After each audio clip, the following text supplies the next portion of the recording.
they would have been teetering around that. And our B-2 pilots made this all possible. They had a magnificent hit in the dark of night with no moon, no light, no nothing. They hit the target perfectly, wiped it out. Well, a leaked intelligence report casts doubt on those claims from Donald Trump and says the US airstrikes only set Iran's nuclear program back a few months. Mr. Speaker, I don't know if he sort of listened to what I said because I was reading off the script, but what I can tell him, and I don't need the script, we will go ahead on Tuesday. Well, it is an extraordinary moment in the House of Commons. The government's authority on tenterhooks, really, on a knife edge. Angela Rayner confirms the vital vote on slashing welfare will go ahead next Tuesday, despite over 100 of Starmer's own MPs saying they'll rebel and quash it in the Commons. It's high noon on Tuesday. In the week this party marks its anniversary of that extraordinary election landslide. The politics is getting hotter like the weather. Please open the door, it's going in! Well, GBNews has been given exclusive access to a Metropolitan police operation tackling gang members who steal huge amounts of mobile phones.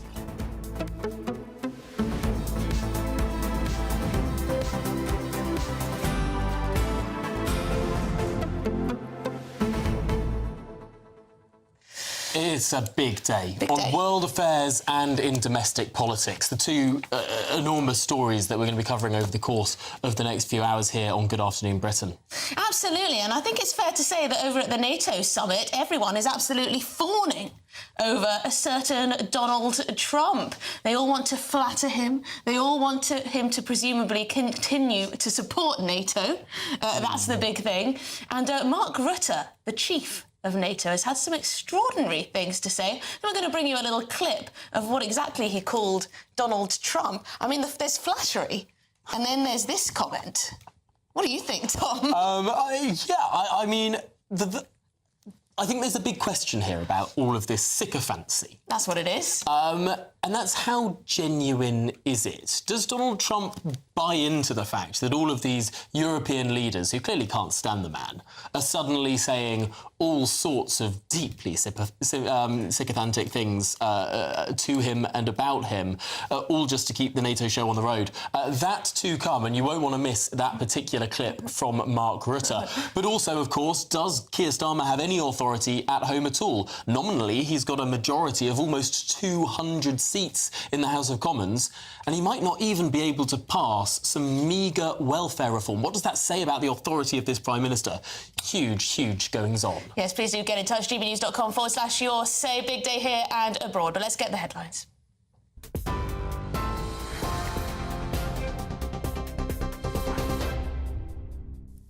Very good afternoon. It's just gone 1 o'clock. These are your latest headlines. Sir Keir Starmer is set to unveil the biggest shake-up of the UK's nuclear defences in a generation at a NATO summit. Leaders arrived this morning ahead of day 2, where the Prime Minister will confirm the UK's buying of 12 new fighter jets and joining NATO's nuclear mission, a major step that gives the RAF nuclear strike capability again for the first time since the Cold War. Downing Street says it's about keeping Britain safe in an increasingly dangerous world, with the Prime Minister adding that we can't take peace for granted anymore. We live in a very volatile world, and today is about the unity of NATO, showing that strength. We're bigger than we were before, we're stronger than we were before. There's a historic commitment in relation to spending. And for me, as Prime Minister of the United Kingdom, it's important that we play our integral part, because the safety and security of our citizens in the UK is my first duty as Prime Minister. I take that extremely seriously. President Trump says the US military strikes on Iran ended the war, and he believes it was total obliteration. Speaking at the NATO summit in The Hague this morning, the US president also confirmed that the US was on board with NATO's plans for Article 5. Now, conversations have been somewhat dominated by the tensions between Israel and Iran following a fragile start to their ceasefire deal. President Trump replied confidently this morning when asked if the US would strike again. I'm not going to have to worry about that. It's gone for years. It's very tough to rebuild because the whole thing has collapsed. In other words, inside, it's all collapsed. Nobody can get in to see it because it's collapsed. You can't go in to see a room that has, 10 million tons of rock in it. And the tunnels are totally collapsed. This was an unbelievable hit by genius pilots and genius people in the military. Back in the UK and standing in for Sir Keir Starmer at Prime Minister's Questions, Angela Rayner says the government will go ahead with the welfare reform vote next week. The Deputy Prime Minister says Labour won't abandon the millions trapped in a failing system. Meanwhile, standing in for the Tory leader, Kemi Badenoch, Shadow Chancellor Mel Stride pushed back with the Tories' condition on their support. This side of the House, we are absolutely clear. We will help her to get their bill through if they can commit to actually reducing the welfare bill and getting people off benefits and into work.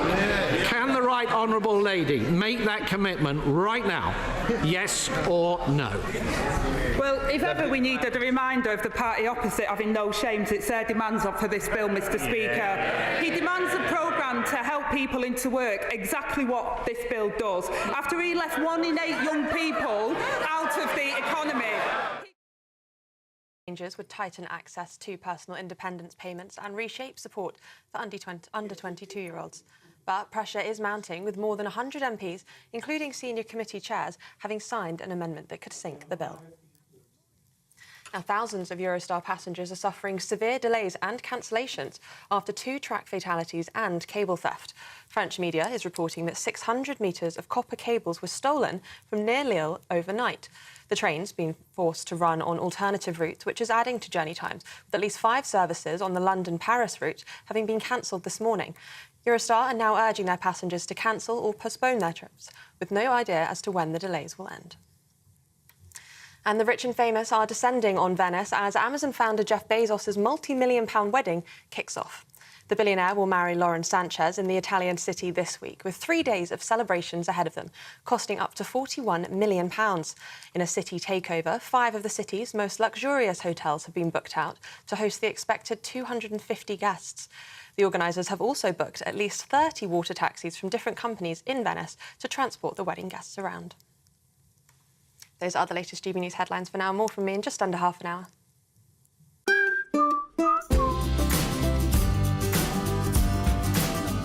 My Claim Group sponsors the GB News Finance Report. Here's a quick snapshot of the markets this afternoon. The pound will buy you $1.361 and €1.172. The price of gold is £2,445 and 34 pence per ounce, and the FTSE 100's at 8,753 points. My Claim Group sponsors the GB News Finance Report.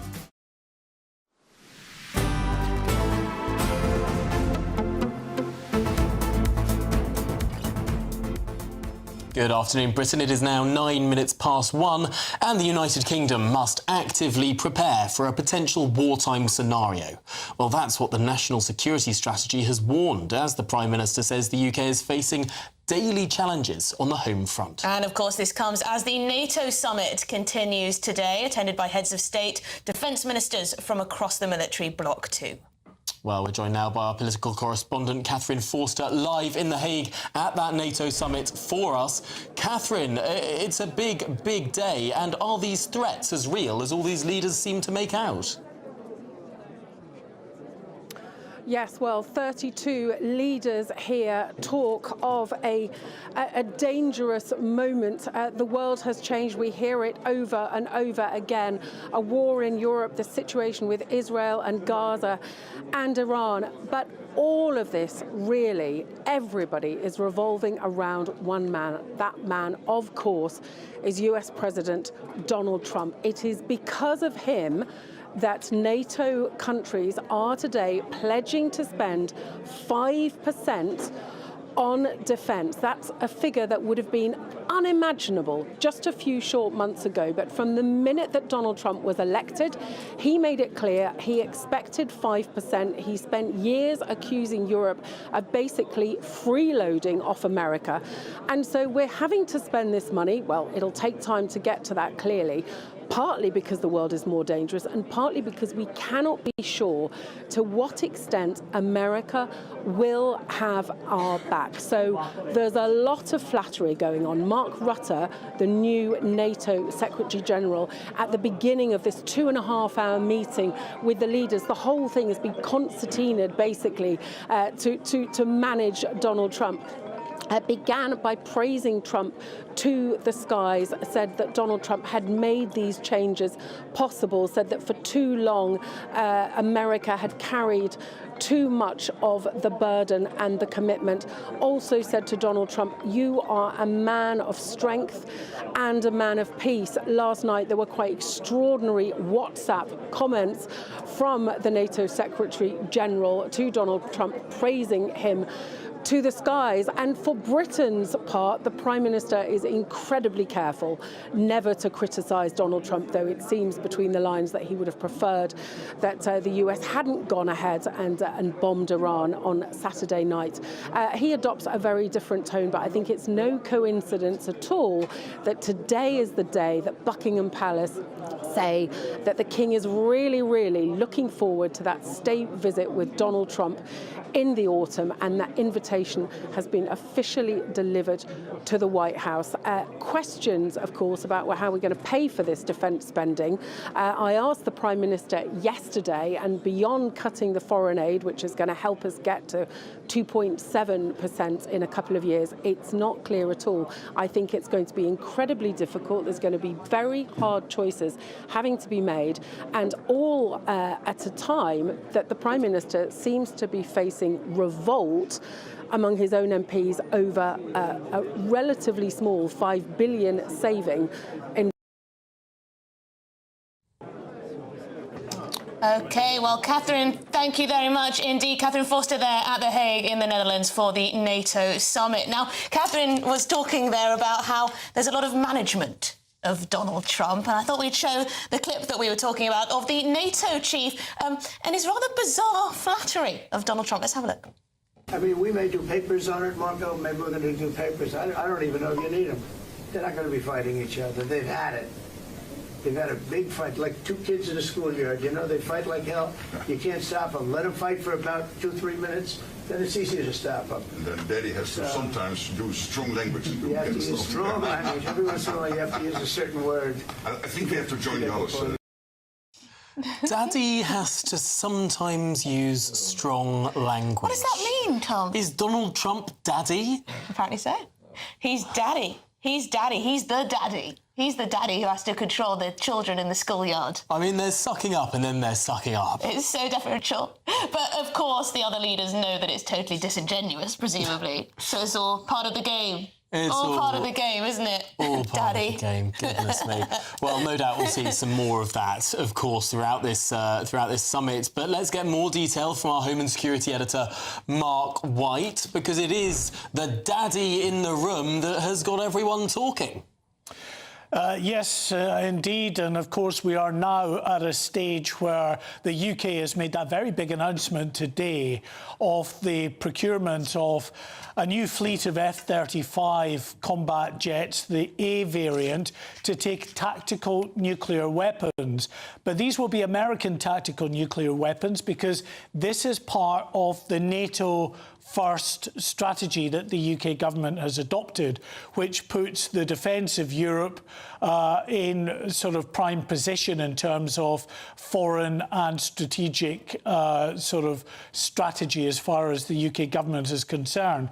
So that means that along with 8 other countries in NATO, the UK will carry tactical nuclear weapons on behalf of NATO. So in NATO missions sanctioned by the US, of course, they'll be able to carry them. But crucially, they won't be UK nuclear weapons. So we cannot deploy those, as we can, for instance, our strategic nuclear deterrent, which is on board the submarines. We can deploy those ourselves, independent of any other nation. We won't be able to do that with these tactical nuclear weapons on board the F-35s.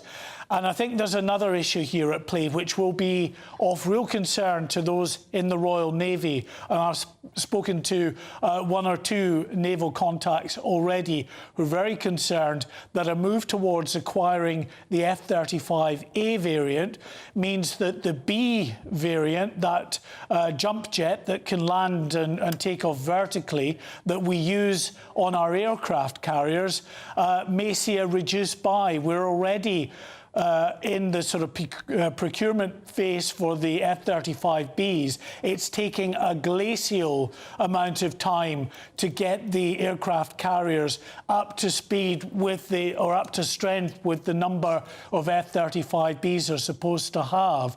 At the moment, we've got just over 30 odd, but half of those are used for training.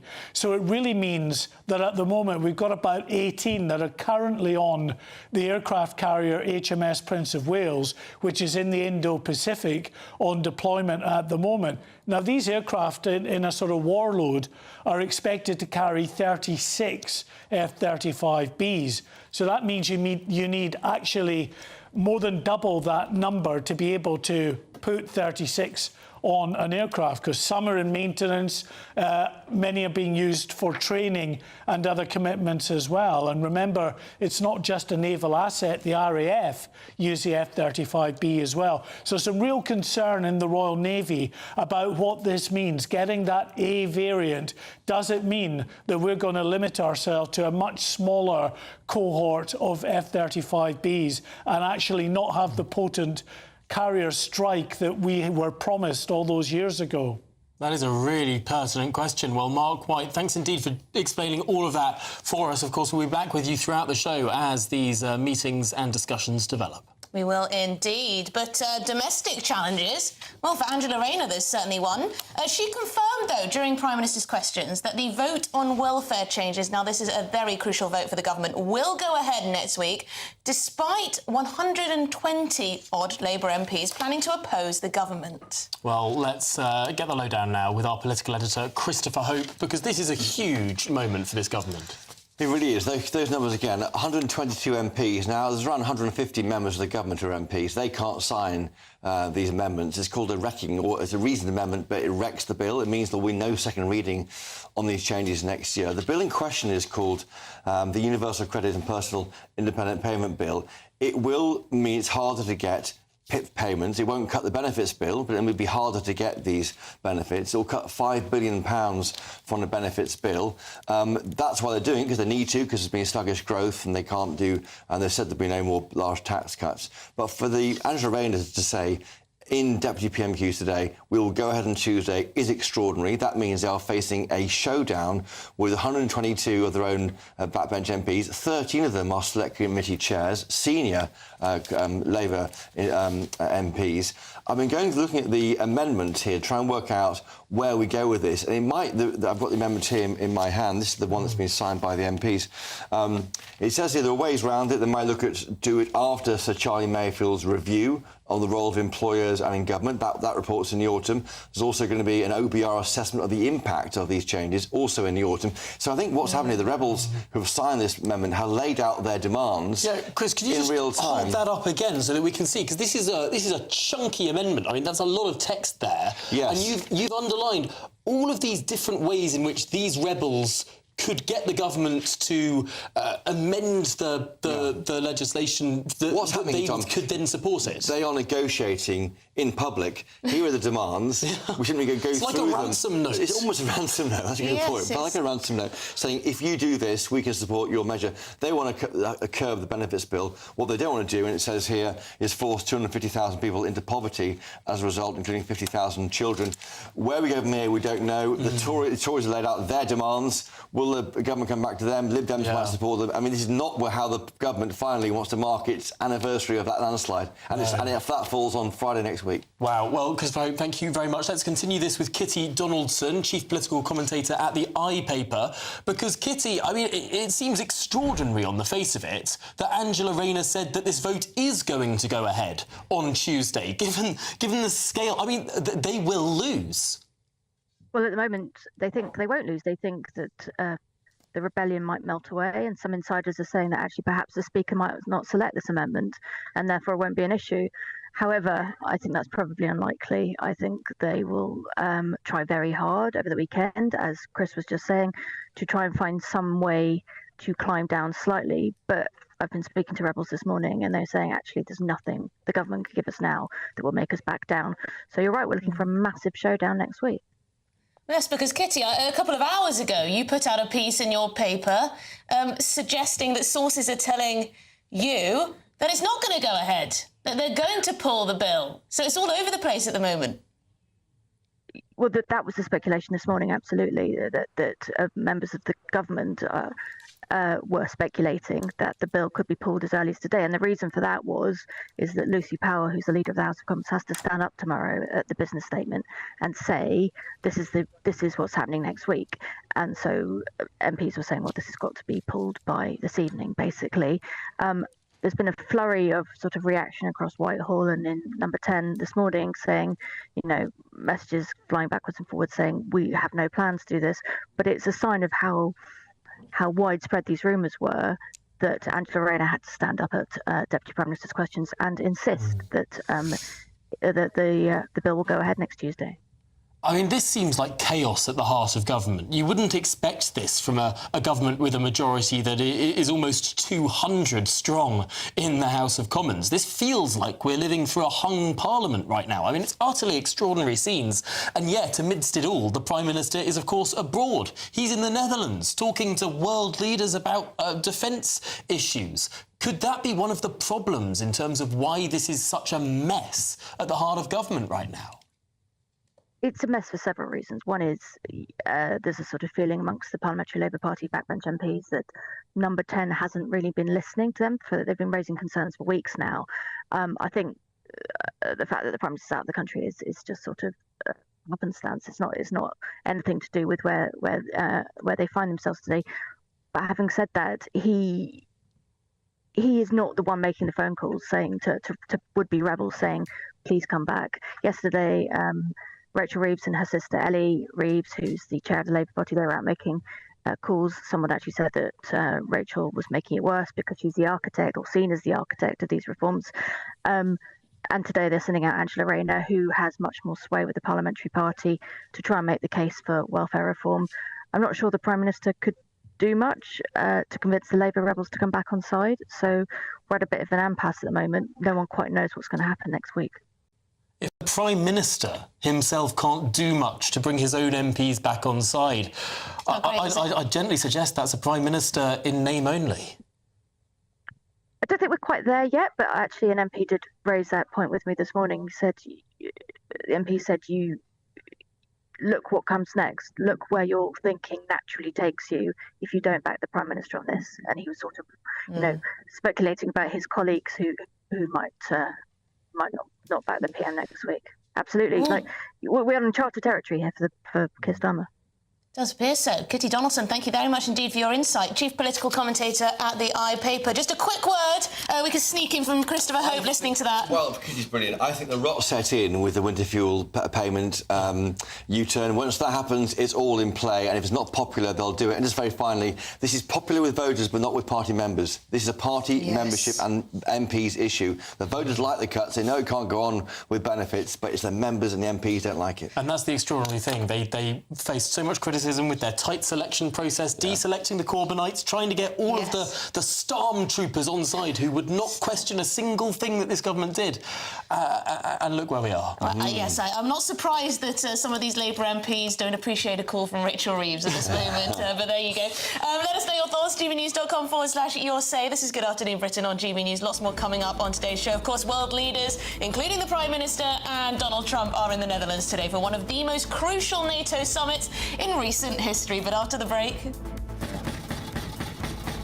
Please open the door, it's going in!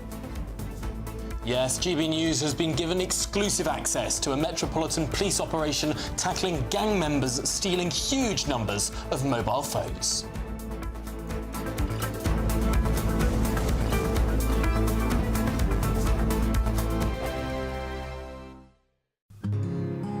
This is our country, and we think it's amazing. From high tea to the high street, we love it all. Even the rain, we like that too. There's nowhere else we'd rather be. That's why we're here to be the fearless champion of Britain, its voices and its values. Because we are GB News, the People's Channel, Britain's news channel. GB News Breakfast, every day from 6 a.m.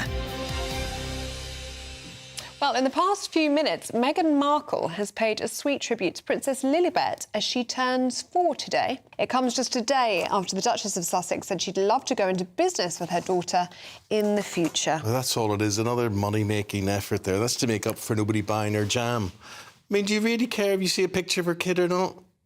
You do, that's it. I'd like to see her face, to be honest. I don't. Now, back to Diana, of course, who was a real star and style icon and whatever. And one day I can remember I complimented her on her outfit that she was wearing, and it was the same colour as the outfit you were wearing yesterday. Bottle green? No. RUC green, Royal Ulster Constabulary green. As she pointed out to me, she said, yes, RUC green, what do you think? And then she went into a whole, literally, sob story. She started crying about a bomb explosion there had been in Northern Ireland or whatever. She was very, very close, very connected with all of that. But, yeah, so... And knowledgeable as well, by the sound of things, She was very knowledgeable, yeah. And then she went on to talk about William and Harry going to school and how that upset her, and they went to boarding school or whatever it is. So we talked about all those things. And I forgot why I was going to tell you that story, but there was some reason. But she was... it was the same colour as what you were wearing yesterday, anyway, the green. And she was so lovely by the sounds of things. She was film star status. I mean, you just saw her in a room and you would go... Wow. She's special, yeah, she's special. And I think whoever that was speaking in that report there saying, one of the designers, I think it was the designer of the wedding dress, saying it was just clothes or just a dress, but then Diana wore it and then it was something special. Absolutely. And it became part of history. And that's exactly what happened. GB News, the People's Channel. Hi, I'm Michelle Dewberry, and my show is your opportunity to cut through all the noise and dive in headfirst to some robust debates. Ideas clash. Situation, isn't it? Because the failure is... You're deliberately avoiding my point. Nothing's held back. And if you think this is the end of it, wait for more. And we do not shy away from the difficult stuff. Sometimes I want to shake people and say, if only you understood. So join me on Jubes and Kerr weeknights at 6 p.m, only on GB News, Britain's news channel.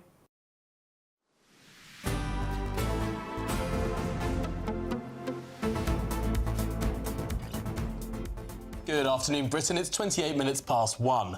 Now, mobile phone companies are being urged to do more to help combat an epidemic of smartphone-related crime. Yes, in London alone, 80,000 smartphones were stolen last year. Well, organised crime groups are also stealing the devices in bulk in violent robberies at phone shops. Well, our Home and Security editor Mark White was given this exclusive access to the Met's elite flying squad as officers arrested 10 gang members believed to be responsible for stealing hundreds of thousands of pounds worth of smartphones in robberies across the country. We're on board with these officers from South East London as they prepare to rendezvous with the team from the Met's flying squad. Their target, an organised crime group suspected of involvement in a series of violent robberies. The gangs believed to have struck mobile phone shops in more than a dozen different locations, stuffing holdalls full of high-value smartphones in each raid. This is rare access. The flying squad is the Met's elite robbery and kidnap unit, dealing with some of the country's most hardened criminals. Please open the door, it's going in! Inside are the two suspects they're looking for. We'll come down and speak to him just 2 seconds, all right? You're under arrest for mobile phone shops between March and June 2025. As a drug sniffer dog arrives to help search the property, other officers find what they think is a small packet of drugs thrown from a bedroom window. It's crack cocaine. Well, it's just after 6 a.m. and the two suspects at this address have had a rather rude awakening. Raids are also happening at another dozen addresses around this area. Unarmed assets driving around trying to help over. The UK's major cities have seen an epidemic of phone thefts. In London alone, 80,000 smartphones were stolen last year. Half of all street robberies are linked to mobile phones, netting the thieves up to £400 for each device. Now, organised crime groups, like the one targeted by the flying squad, are stealing in bulk and making huge profits. These are expensive pieces of equipment they're stealing. Absolutely. One iPhone can cost in the region of £1,200. In some incidents, they've stolen up to 72 handsets at a time. So it's really, really lucrative. So we're talking £100,000 a raid? Yes, absolutely. Police! A major drive by the Metropolitan Police has seen a 15% drop in phone thefts this year. The Scotland Yard commander, tasked with reducing phone robberies, believes the phone companies can also help in that effort. About 3/4 of those phones that leave the UK connect to networks and cloud services overseas. So essentially they're being reused as a second-hand phone in a foreign market. We think that phone companies could work more closely together to block access to cloud services for those devices. So that phone is still a phone in that foreign country, but it can't connect to cloud services and therefore can't operate as a smartphone. The smarter and more expensive the device, the more attractive they become to the criminals trying to cash in on this highly lucrative trade.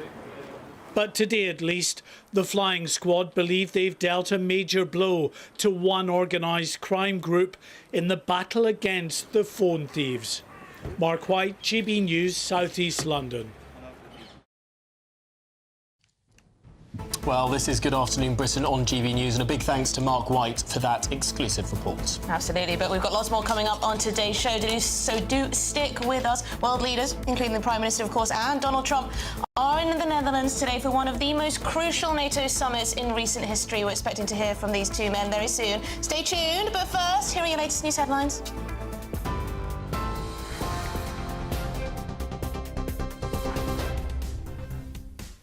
Very good afternoon. The headlines are 1:30.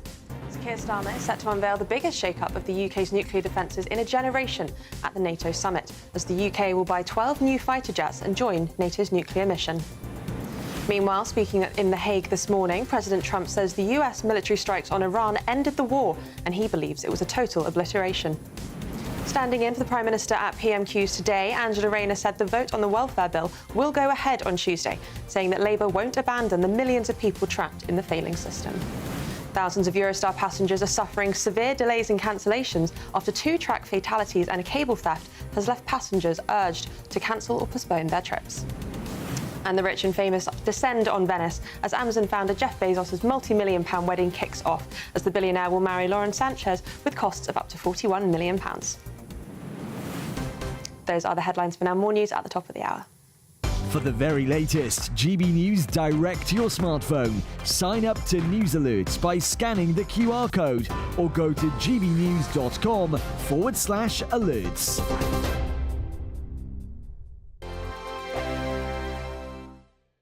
Hello there, good morning. Welcome to your GB News weather update from the Met Office.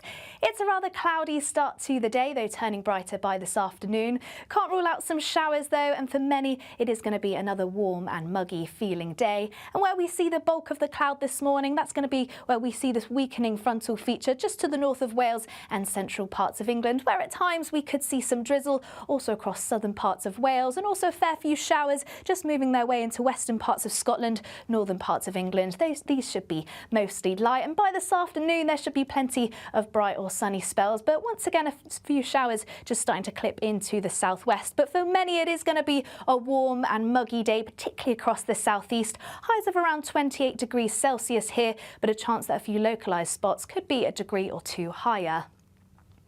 So to finish off the day then, across Scotland, once again, plenty of clouds, still a few showers clipping into western areas, and similar for Northern Ireland, a cloudy end to the day, but seeing a few more breaks in those cloudier skies across northern central parts of England, but across western Wales, parts of Devon and Cornwall, starting to see some showers push up here.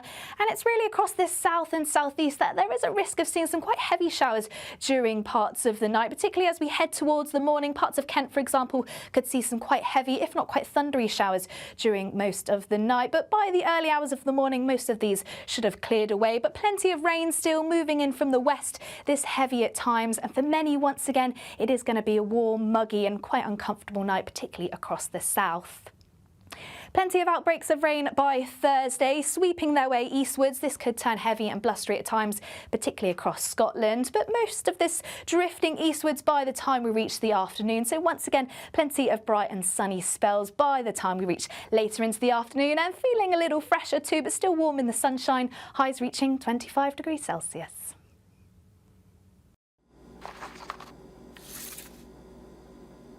Crash Law 24 sponsors GB News Traffic and Travel Report. Good afternoon. This is the latest AI travel news from GBNews.com. On the M8 eastbound, Junction 8's on-slip is closed for planned roadworks. Drivers should follow the signed diversion route. In Leicestershire, the A42 southbound entry slip at Junction 12 is affected by an incident with an overturned vehicle, with all lanes currently closed. In Essex, a road traffic collision has led to a closure on the A12 southbound between junctions 12 and 11 until further notice. And on the trains, there's a reduced service between Bletchley and Bedford on the London North Western Railway, with disruption reported between Watford Junction and London Euston on the London Overground. For more travel news, go to gbnews.com. Crash Law 24 sponsors GB News Traffic and Travel Report.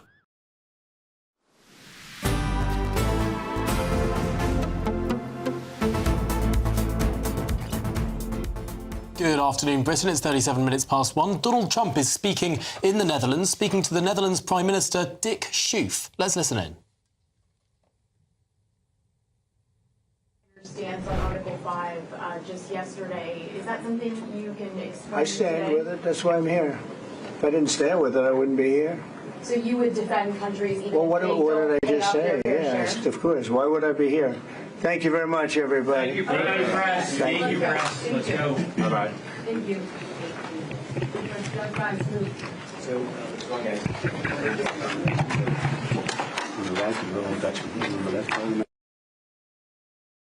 We got just the end of that there with Donald Trump and Dick Schoof. They're having a right old laugh there at the NATO summit in The Hague. We're expecting perhaps some more moments like that throughout the course of the afternoon. We absolutely are, but in the studio, delighted to say that political commentator Andy Williams is here, and the former military officer and Tory MP James Sunderland. Thank you to you both. James, we'll start with you. We're calling this one of the most important NATO summits in recent history, is it? I think it is. I think the numbers they're talking are significant, 5%. It's a massive increase from what we've agreed previously. I mean, I can recall barely 12 months ago, sitting in the chamber, getting Labour to commit to anything above 2% would have been a miracle. Now talking 5%. So I think it's a reflection of how dangerous the world is, and I think it's the right thing to do. And yet, Andy Williams, we're talking about a government that simply doesn't have any money to spend. I mean, the House of Commons today has been in an uproar over whether or not more money will be spent on disability benefits or less money. How on earth are they going to find the £40 billion to uplift this defence budget? Yeah, or possibly even more. I mean, the elephant in the room is there is no money to spend. It's got to come from somewhere. And as you say, the Labour government's struggling to even get £5 billion worth of welfare cuts through. So the reality is we're either going to have to go for higher taxes, which is going to be deeply unpopular. Rachel Reeves, as we know, has boxed herself in, so she can't do that without breaking a huge promise. Or we're going to have to find massive spending cuts. Now, those spending cuts, I think, are there to be found, particularly on the welfare bill. I think £5 billion is only really the start. But it's going to be, whatever they do to raise that money, it's going to be incredibly politically unpopular. £5 billion is only the start, and 122 Labour MPs are saying, up with this, we will not put. I mean, how on earth are they going to find even £5 billion and £1. I mean, they've surely run out of road on this. I don't think they've run out of road, but I think I'd say two things. Firstly, I don't necessarily think Labour have started in the right place, or I wouldn't have started with PIP. I'd have looked at things like, you know, the soaring number of people who are out of work for mental health reasons, but that's kind of a separate debate. There is a massive party management question here. I think you've got some MPs on the far left of the Labour Party who are unmanageable, and I think we should disregard them, but that's not 120 people. The people in the middle, the sensible Labour MPs who are looking at voting against this bill, we need to get them back on side. OK, well, James Sunderland, I'm interested to get your thoughts on how Donald Trump is being treated at this summit. There's a huge charm offensive, perhaps not always genuine, has a little bit of disingenuity, perhaps, with regards to it. Mark Rutte, the chief, NATO chief, calling him the daddy. I've never seen sycophancy like it. It's extraordinary, isn't it? If you look at the way in which Trump has been lauded and feted by many world leaders in the last few months, quite clearly he's a man of influence. He is the president of the most powerful country in the world. He's got plenty of money. He's making bold decisions in the Middle East. Suddenly, everybody wants to be Donald Trump's friend. And, of course, there is a real risk that the US might pull out of NATO. Trump's made it quite clear already the fact that the US is less interested in Ukraine, perhaps, than it has previously been under Biden. So I think Trump is a man that we have to do business with. And I think that you get on the right side of Trump, who knows what might happen for your country. I mean, it is extraordinary. The Prime Minister, when he went to the Oval Office, said, here's a letter from the King, an unprecedented second state visit. Chancellor Merz of Germany gifted Donald Trump the birth certificate, I think, of his grandfather or great-grandfather, who I think was called Trumpf or something like that, from Germany, where they originally emigrated from. And now we have Mark Rutte saying Donald Trump is the daddy. I mean, how much lower can these world leaders go, grovelling on their knees before a man who, let's be frank, they don't really respect? No, well, they might. I think they respect the office. They might not respect the individual, but they definitely respect the office. I think it's an object lesson in how to handle a narcissist. Like, needs must. And the reality is, Donald Trump cares number 1, 2 and 3 about Donald Trump, and he loves himself. And he would say he loves America. He would say that. I think he loves himself more, but that's a different question. But people are handling him as he needs to be handled, and I actually think Keir Starmer's done a really good job. The Prime Minister is speaking live at NATO. Let's listen in. Moved to alleviate that threat. Now, we need to make sure that the ceasefire holds and seize this opportunity to stabilise the region and get Iran back round the negotiating table with the United States. Ultimately, this is how we will ensure a complete, verifiable and irreversible end to Iran's nuclear programme. And we are using every diplomatic lever to support this effort. I'm in close contact with leaders across the region, and yesterday I spoke to the Emir of Qatar to express our solidarity after Iran's reckless attack on the Al Adaya base. While we work to lower the temperature in the Middle East, we will not for a moment lose focus on Ukraine, whose people endured further Russian strikes overnight and for many nights consecutively. Nor will we lose focus on the rising threats to Euro-Atlantic security. In the face of those threats, I've long argued that this is the moment to unite, for Europe to make a fundamental shift in its posture, and for NATO to meet this challenge head-on. And that is what we have done today. With the UK at the forefront, NATO allies have agreed a new defence investment pledge, raising defence and security spending to 5% of GDP by 2035, making NATO stronger, fairer and more lethal than ever. This includes military spending, as well as vital investments in our security and resilience, like protecting our cybersecurity and our energy networks. Allies also agreed that because the threats are constantly evolving, we will review this pledge in 2029. The new national security strategy sets out our plans and priorities across these areas. So under the NATO new definitions, we estimate that we will reach at least 4.1% of GDP in 2027, keeping the British people safe and strengthening our leadership in NATO even further. This summit has sent a decisive message to aggressors, and that must be matched by our commitment to Ukraine. And that's why I've announced this week that the UK is providing hundreds more air defence missiles to protect the Ukrainian people, paid for not by the British taxpayer, but with money from frozen Russian assets. Last year, NATO allies pledged 40 billion euros of military aid for Ukraine. This year, Europe, Canada, and our Indo-Pacific partners will match that 40 billion commitment euros again for 2025. We are no longer just talking about burden sharing, we're delivering it in every area. And now we must seize the opportunity this creates to use this investment as a job-creating machine to renew our country, making working people better off and strengthen our security at the same time. So today, as the latest in a series of new investments, I can announce that we will procure at least 12 F-35A fast jets, and we will make these UK aircraft available to bear nuclear weapons if necessary. Our continuous at-sea deterrent has long been declared to NATO alliance. And with this announcement, we're going further in response to growing nuclear threats. It marks the return of the RAF to nuclear deterrence for the first time in 3 decades, representing the biggest strengthening of our deterrence posture in a generation.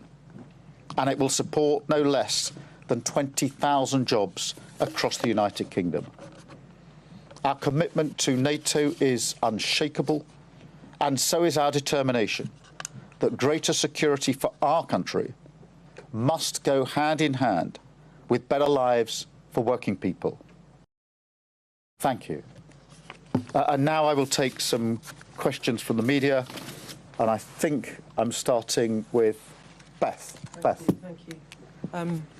Prime Minister, you say that you will not lose focus on Ukraine, but there's no condemnation of Russia's war on Ukraine in the joint communiqué, something that has been in previous statements when Biden was in the White House.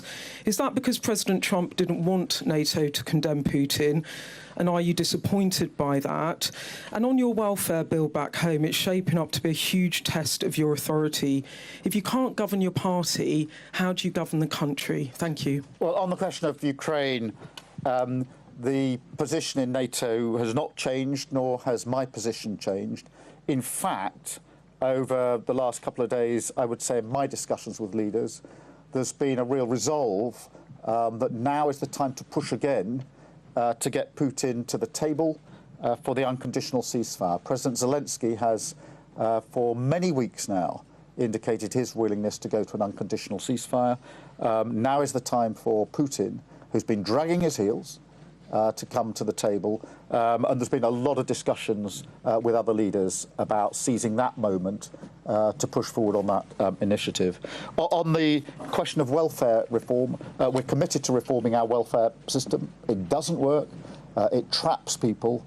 And it has to be reformed. And it also has to ensure that we've got a welfare system that is fit for the future. And that is why there will be a vote, and we will press ahead with the reforms. Thank you. Can I go to Chris Mason?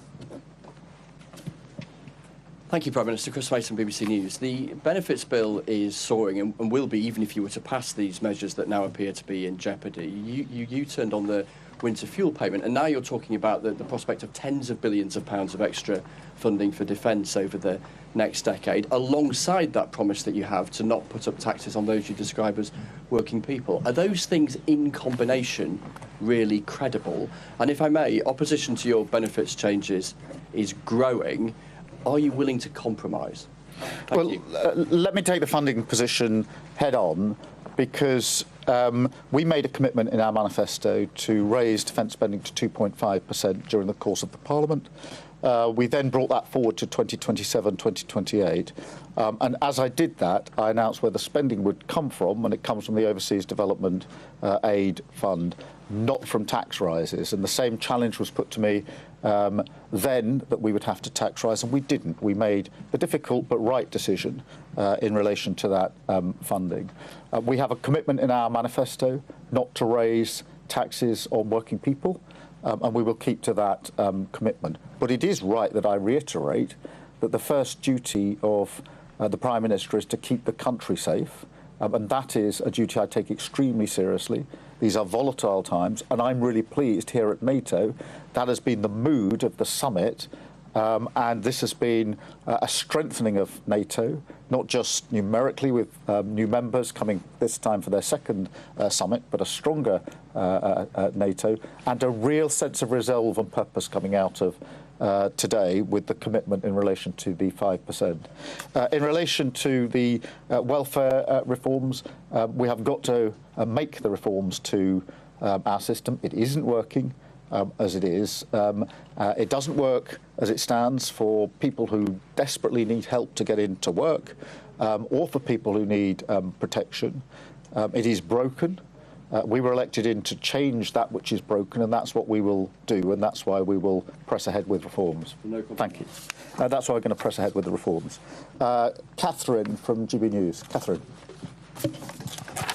Thank you, Catherine Forster, GB News. Prime Minister, you're making massive pledges on defence going forward into the mid-2030s. But looking at the polls and looking at the number of Labour MPs rebelling at the moment, how confident are you of being around into the next Parliament to implement these plans and also leading Labour into the next election? Thank you. Very confident. We were elected in absolutely clearly saying we needed 10 years of a national renewal. A decade of national renewal was what we were elected into with a huge majority. It is really important that I lead from the front and take the long-term decisions about the future of our country. And that is why we've made these defence commitments. We are living in a more volatile world. I think everybody in the country accepts that. We have to rise to that challenge. And it is right that we set it out over a number of years so we get the trajectory right and the balance right, and that's what we're doing. That's what I'm committed to doing, and that's what I'm committed to seeing through, because that is the fundamental duty of the Prime Minister. I should add that hand in hand with the increased spending on defence goes the investment in jobs in our country. Good, well-paid, secure jobs in defence, measured in the many, many thousands across the country. And when you take into account the supply chains, the small businesses that are going to be involved, then every part of the country will benefit economically from the investment that we are making. And of course, as you would expect, I've had numerous discussions with other leaders here about joint work on procurement, manufacturing and building of capability, and we have a reputation that goes before us as a partner that other countries want to work with, and that will bring even more money into our economy. So I'm very pleased that we are seen in that way by our colleagues and seem to be leading with other countries wanting to work with us. Thank you very much, Catherine. I've got Andy. Thank you very much. Andy Bell, 5 News. Prime Minister, in the last few days, President Trump has launched a unilateral attack on Iran, barely giving you any notice. On his way here to this summit, he wasn't able to give a straight answer about whether he believed in the principle of mutual defence within the alliance. Is he really a reliable ally you can trust? Yes, we work very closely with the United States. We have done for many years. Our teams are constantly talking to each other, as they were throughout last week. You will have observed that after I got back from Canada at the G7, I went straight into a COBRA meeting. The purpose for that was to ensure that we were ready for whatever might happen, including a strike by the US. That was of significant importance to me because, of course, in many bases across the Middle East, we are co-located with the US, and therefore We were already taking contingency measures last Tuesday because I wanted a high level of assuredness and to be assured personally that we had in place all the necessary measures to deal with whatever the contingency may be. And we were talking to and given notice by the US of their intentions all during the course of last week, and we talked to them all of the time. That is the nature of the relationship between us. That is what's endured for 80 years, and it's as strong now as it's ever been. Thank you very much. I've got David from Mail. David. Thanks, Prime Minister. On welfare, why have you so spectacularly failed to read the mood among your MPs over this issue? Is it because, you know, as your critics suggest, you don't have the political nous and judgment required for the top job? And just another one on military matters, if I may. It's Armed Forces Week this week. But there's growing concern among veterans about your government repealing the Northern Ireland Troubles Legacy and Reconciliation Act. They fear it will spark a witch hunt against veterans who served in Northern Ireland because it'll end immunity against prosecution. If you care about our armed forces and veterans, why are you opening them up to a legal witch hunt, and will you reconsider repealing that legislation? Well, look, on welfare, there's a pretty united front in saying we need reform. And you won't find many Labour MPs who are not accepting we need reform. So we're absolutely on the page with them. The question is, how is that reform carried out? And that is why we put forward the provisions in the bill in relation to how we modernise and make fairer and efficient and sustainable our welfare system. And that is what we were elected in to do. We were elected in to change and to deal with and mend that which was broken. That was the mandate that everybody stood on at the last election.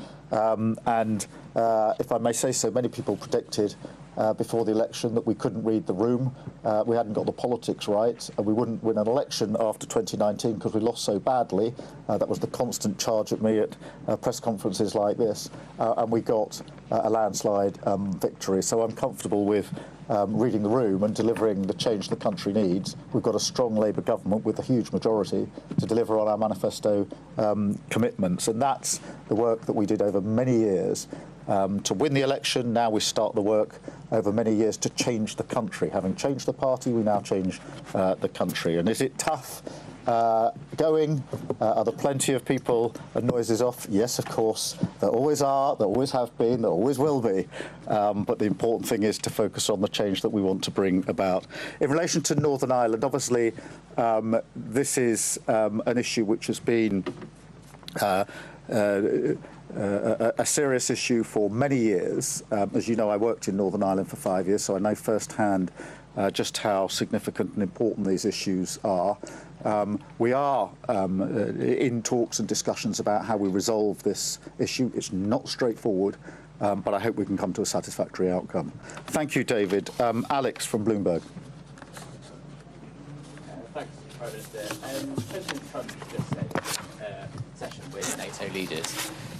President Trump has just said in a session with NATO leaders that something has to be done about the situation in Ukraine because, in his words, it is totally out of control.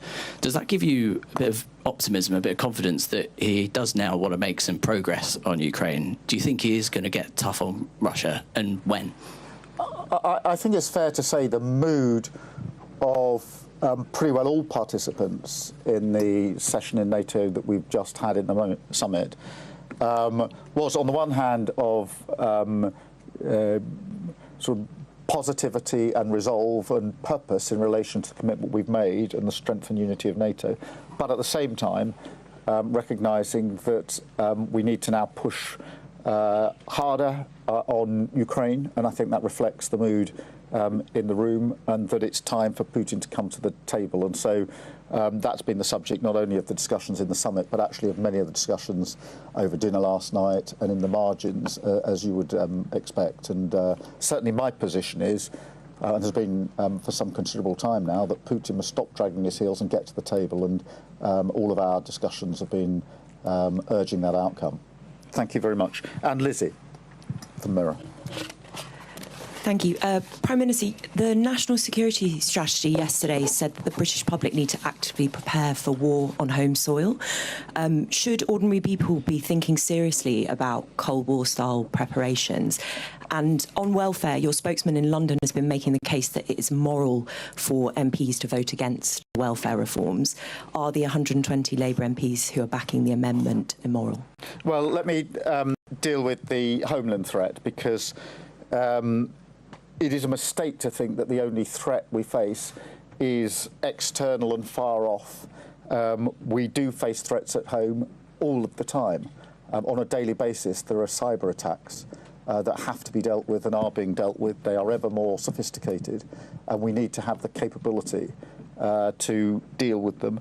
Equally, in relation to energy, that has been weaponised quite obviously in the last few years. You can see that in what's happened in Ukraine, and also on the question of counter-terrorism and state-backed actions in our country that are a very big threat, with very many attempts to penetrate our systems having been dealt with by our security and intelligence services. But the fact that they are very good at their job shouldn't detract from the fact that that is a real threat to our country, which we have to take seriously. And that is why it's in our strategic defence review, is why I've always felt it should be part of what we consider to be the defence of our country. A cyber attack is an attack on our country by our adversaries quite openly. And Russia and Iran are carrying out those attacks on a regular basis. And we have to be prepared for them. In relation to welfare, the argument I would make is that it is a Labour government that should reform welfare. If the welfare system isn't working for those that need it, and it's not, it's a Labour government that should make it work for the future. And just as it was a Labour government that created the welfare system in the future, it falls to this Labour government to make sure we've got a welfare system that's sustainable for the future to come. So much like we did on health, we created the health service, and now we have to ensure that it's fit for the future. Same with welfare. That is a progressive argument, that is a Labour argument, and it's the right argument to make. Thank you very much indeed. Thank you.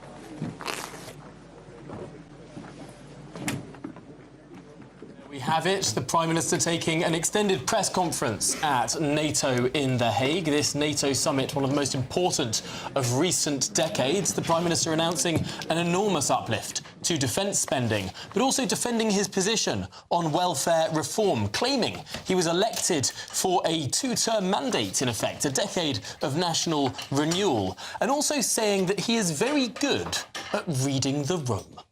Well, absolutely. So the agreement to lift defence and security spending to 5%, 2027, it would reach 4.1% of GDP. That is the ambition, an absolutely massive uplift that only a couple of years ago would have seemed totally unrealistic for any Prime Minister to pledge. But I suppose things have changed. Things certainly have changed, and the question is now that everyone will be asking is how is the Prime Minister going to pay for this? Yes. The fiscal pressures in this country are enormous. He's struggling to pass welfare reform in a crunch vote next week, but also the amount of money that he has pledged to increase defence spending up until now has come from foreign aid. That has been a politically easy cut for him to make.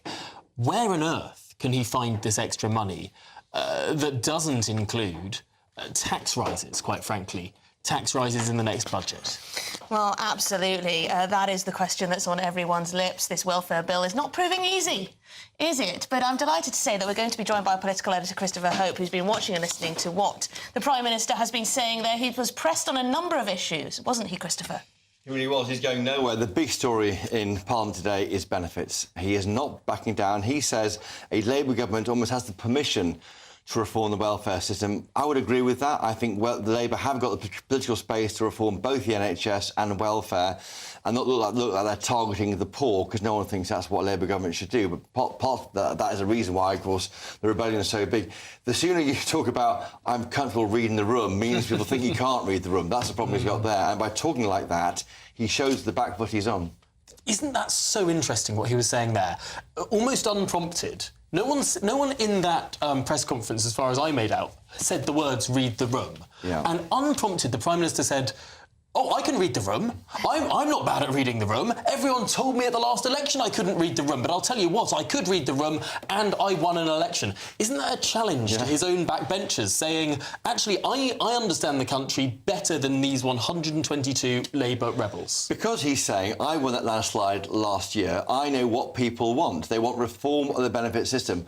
People who don't want that are Labour MPs and Labour members, and he's setting himself against those people. Of course, we're used to committee rooms. Imagine 122 MPs facing him as he says that. That's quite a dramatic moment, I think. Not somewhere where we thought would be barely a year after the landslide. And yet, according to the Times this morning, there are more than 100 Labour MPs, perhaps 200 Labour MPs, whose majorities are smaller than the number of PIP claimants in their constituencies. Yes, and that's why they could be blamed for that. Tough going, he said. Noise is off. Of course, he did face down the left. He took on Jeremy Corbyn, kicked him out of the party. He has got the scars on his back, to quote Tony Blair when he was the Prime Minister, from these fights he's had with the left. He sees this in the same terms, but look at those who've signed it. Dame Meg Hillier, are these really left-wingers? They're not. They're centrist Labour MPs. He's on the wrong side of that room, or that story, but he says he's fine with it. Right, we're just going to bring in our Home and Security Editor, Mark White, who's on the line for us. Mark, an absolutely massive uplift in defence and security spending. Yes, but let's just drill down into that, because that is not core defence spending when Sir Keir Starmer talks about that level of defence spending reaching 4.1% by 2027. What he's talking about is what many people see as a fudge, which is bringing in the likes of resilience. So we're talking about energy security. We're talking potentially about the efforts in the Channel to stem those coming across in small boats, all manner of things that can be packed into this core issue around the country's security and resilience. When you're talking about core defence spending, that is going up to 2.5% of GDP by 2027. Now, let's see where it goes by 2035. But the thing to say about that as well is that 2035 is effectively in two governments' time.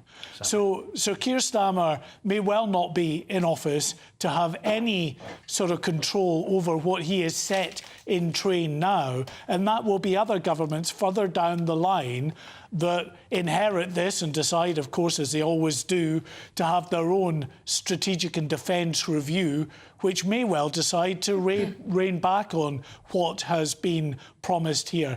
And I have to say as well, I've been speaking to naval sources, very concerned about what is being announced here with this buy of new F-35 aircraft, 12 for the RAF of the A variant, maybe even more. That is not, we're told, by those that I've spoken to in naval circles, new money. And in fact, they say it's a saving dressed up as a boost in defence, because the A variant is 25% cheaper than the B variant of the F-35, which we use for our carriers at the moment. And the next tranche, we're told, of F-35Bs, As, I should say, is going to come from that overall budget of F-35s. And that's going to mean that the Navy is not getting the next tranche of F-35Bs that it was expecting to ensure that the carrier strike element of our sort of strategic sort of reach is not going to be as potent as they believed it was supposed to be. Well, Mark White, thanks indeed for that overview. This clearly is what the government is trying to sort of spin as much more money than perhaps what those real numbers that you just explained are. Mark White, thanks indeed for explaining all of that to us. Well, let's just bring in James Sunderland now, because you had some views on this F-35 purchase. What do you make of it? Well, the F-35A is very much a land-based aircraft. It requires land to take off from, as opposed to the F-35B that takes off from carriers. But the significance with the purchase, of course, is the fact that they are capable of carrying nuclear weapons. They are offensive by nature. How long's a piece of string? What's the range of an F-35? Well, as long as you want it to be with air-to-air refuelling, plus the range of the missile. So the ability for the UK to be able to launch tactical nuclear weapons from an aircraft is a big change in policy. Traditionally, of course, since the mid-80s at least, we've had the nuclear boats. We've not had the ability to launch nuclear missiles from the air. This is now a big change. And again, the Navy are aggrieved because, of course, they run the B.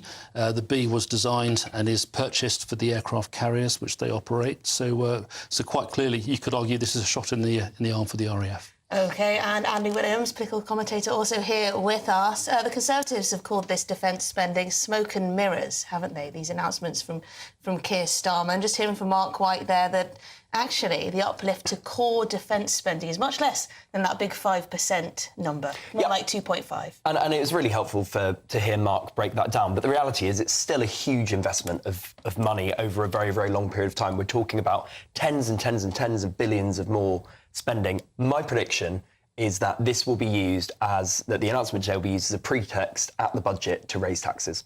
I just cannot see any alternative now but to breaking that manifesto commitment. And that is obviously going to be enormously politically damaging if it does come to pass, but I just can't see any way around it.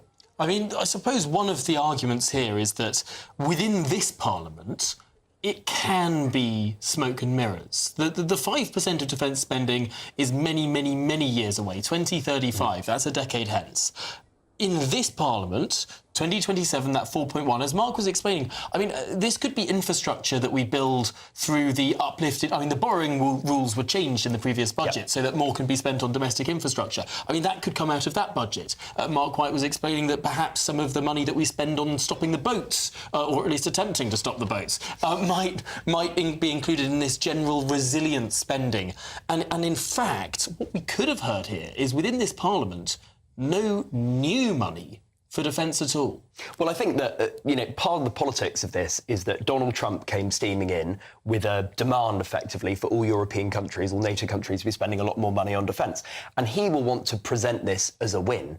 So from an international, from a geopolitics perspective, if Trump can present it as a win, it doesn't really matter what the money is, where the money's coming from or what that figure is made up of. So he's just trying to kid people, essentially, including Donald Trump. No, I don't think he's trying to kid people. But I think no. I mean, the reality is that we are going to be spending a lot more money on defence. Even however that figure is made up, we are going to be spending a lot more money on defence. And I think this is a Prime Minister who takes the defence of the UK very, very seriously. And James, is there room to tax the British public more? Not really. I'm a Conservative. I believe in low taxes. I'm an aspiration Conservative. I believe that people should have more money in their pockets to do what they want with it. Labour is the party that raises taxes. Labour criticised the Conservatives for its tax burden in the last Parliament. What we're talking about now is massively above that. So hypocrisy on a grand scale for me. But how are Labour going to raise the money? It's pensions, it's cars, it's houses, it's income tax. And I'm afraid that we are going to see taxes go up further in this Parliament. He's going to have to pay for this somehow. But it's not just defence. It's all of the other things, the other fads that he wants to pay for. And I'm afraid people like me and you will end up paying the price. I should say to everyone watching and listening at home that we are expecting Donald Trump to be speaking from that very same NATO summit in the next few minutes, and we will be interrupting this conversation to go to Donald Trump when he starts speaking. But James, just on that train of thought, Donald Trump is the elephant in every single room at this NATO summit, not just for the amount of money that these countries will be spending or the sycophancy that these leaders are presenting towards him, but also because of the goings-on in the Middle East over the last week or 2 weeks, indeed. Given that we live in now this turbulent world that everyone keeps referring to, and given that we now have a tentative ceasefire in the Middle East, this summit is incredibly important in terms of making sure that ceasefire holds. I agree. Let's not confuse NATO, North Atlantic Treaty Organisation, Ukraine, where the focus rightly is with the Middle East. It's a different theatre completely. But a couple of things to say. Firstly, Donald Trump, like him or loathe him, is an incredibly effective politician. He's almost governing by Twitter. And you look at the reaction with other NATO leaders, other national leaders to Donald Trump. They're very keen to do business with him and to stay on his right side. I think they're all living in fear of what happened to Zelensky in the Oval Office. But Donald Trump is having an impact, and quite clearly the decision he took to bomb Iran was very bold. It was strategically very bold, probably the right thing to do. And in my humble view, he is now turning his attention rightly again to Ukraine because he's realising that Putin is a man that he can't do business with. He's realising that Putin cannot honour his promises at all. And therefore, his wish initially to move away from Ukraine, to let Europe deal with it, I think he's now thinking, actually, it might need the US back there. What leads you to think that? Well, quite clearly, Donald Trump's made demands of Putin, which haven't borne fruit. The broken promises, the ceasefire promises that have been broken. Putin is continuing to bomb civilian areas in Ukraine, continue to attack Ukraine with its illegal war. And I think that Trump is perhaps realising that he doesn't quite have the same influence over Putin that he might have in the Middle East. And Andy Williams, it's all well and good, Keir Starmer talking about how he takes our security very seriously indeed and how it's his top priority as Prime Minister to keep us all safe. But I must raise the issue of border control on this, because you can talk about our security on the international stage all you like, but people here living in this country can see that our borders are porous, that we don't know who individuals are who are coming across the channel, that can demonstrate a threat to the British public. And that's something that Keir Starmer is failing to deal with. So far, but I think the reality is, and Labour are very clear about this in the run-up to the election, this is not something that's going to be solved overnight. I think they are, even though it's not reflected in the numbers yet, I think they're putting the infrastructure in place to try and have an impact on the numbers of small boat crossings. But you're right, the numbers are going up, not down. And I mean, James and I were talking about this before we came on. You know, Rishi Sunak came in with this big pledge to stop the boats that it was impossible, and he made no headway whatsoever, or very little headway. So I think it's a huge, intractable challenge that's going to take a long time to resolve. Because we don't know, do we, James, if the Iranian regime is sending people over on these boats? Well, I think we do know. I think there's a clear link between the small boats and the Iranian regime. I think they're using it as an opportunity to exploit weakness. But to be really clear on this, the Conservatives had 14 years in government. For the first 10 years, we were part of the European Union. It took an Act of Parliament in 2020 to leave the European Union. We then spent 3 or 4 years putting the legislation in place to stop the crossings. Nationalities and Borders Act, the Rwanda Safety Act. We're talking about the Illegal Migration Act. The Conservatives were doing this, were closing the border. But the point is this, what we all got wrong, including Labour, is that you can't stop the boats. You can't physically stop them. All you can do is disincentivise them from coming across, which is why, in my view, the Rwanda plan was probably the right thing to do. A lot of people watching will be asking why. Why can't you physically stop the boats? I mean, we physically stopped the Spanish Armada in 1588. We physically stopped the German U-boats in the 1940s. I mean, we have a navy, just about. I mean, why can't we physically stop those boats? Lots of people will think. Keir Starmer came in last year with a big promise to stop the boats. He criticised the Conservatives for what we were doing, and we were on the right path, no question about it. The fact that crosses have gone up by 45-50% this year shows that Labour are failing in that endeavour. But this is specific. This comes down to international law, doesn't it? This idea that you can't interfere with a vessel unless it is in distress. You can't physically touch one of the boats. You can't stop the boat from crossing. You can't tow it away. You can't sink it, quite clearly. People are saying, send the Navy in. How ridiculous. The point is, there are thousands and thousands of migrants. They're not asylum seekers, they're migrants in France waiting to cross. There's an industrial-scale effort to do this. Yes, we can infiltrate the gangs. Yes, we can put people in there. The French police, in the main, are watching them come across, although we shouldn't be too hard on the French because pay them lots of money to do that particular task. But ultimately, they're still coming. The Australians did tow boats. Tony Abbott, when he was Prime Minister of Australia, had a very effective stop-the-boats policy. I suppose one of the differences, of course, is that was international waters, and there is no international water in the short stretch of space between France and the United Kingdom. But there was the ability to tow those boats and make sure they never set foot in Australia, and those boats did stop. We've got 360 miles plus of coastline. This is a serious effort. My view, personally, is the fact that it's a difficult thing to do. We tried it in government for a period of time. Keir Starmer's failing with the task because it's a really, really serious task. But the way you stop it is you disincentivise them from coming. What you say to people is, if you come illegally to the UK, you will be detained, you will be deported. And that's what needs to happen. So indulging these people with hotels and with, allowances is not the right thing to do. And they're migrants. They're not asylum seekers. They're migrants. So in my view, stopping the boats is physically very, very, very hard. It's what you do with them when they come here that matters. OK, Andy? And this is where Reform aren't serious, because they come out and say, as they always do, oh, there's a really easy solution to this, we'll just sink them. No, that's actually the serious, nuanced position, and the fact that I'm it's not sure I've complicated. heard Nigel Farage say he wants to sink the boats, Good Andy. as. Good as. Now, I should say that our political correspondent, Catherine Forster, was at that press conference with the Prime Minister, and she asked a really important question, frankly, about his authority. Shall we remind ourselves? Prime Minister, you're making massive pledges on defence going forward into the mid-2030s. But looking at the polls and looking at the number of Labour MPs rebelling at the moment, how confident are you of being around into the next Parliament to implement these plans and also leading Labour into the next election? Thank you. Very confident. We were elected in absolutely clearly saying we needed 10 years of a national renewal. A decade of national renewal was what we were elected into with a huge majority. It is really important that I lead from the front and take the long-term decisions about the future of our country. And that is why we've made these defence commitments. We are living in a more volatile world. I think everybody in the country accepts that. We have to rise to that challenge. Well, the Prime Minister there implying that he will be here for the long term, that he was elected not for a 5-year Parliament, but for a decade of national renewal, that he will be Prime Minister right through into the 2030s. James Sunderland, do you believe him? No.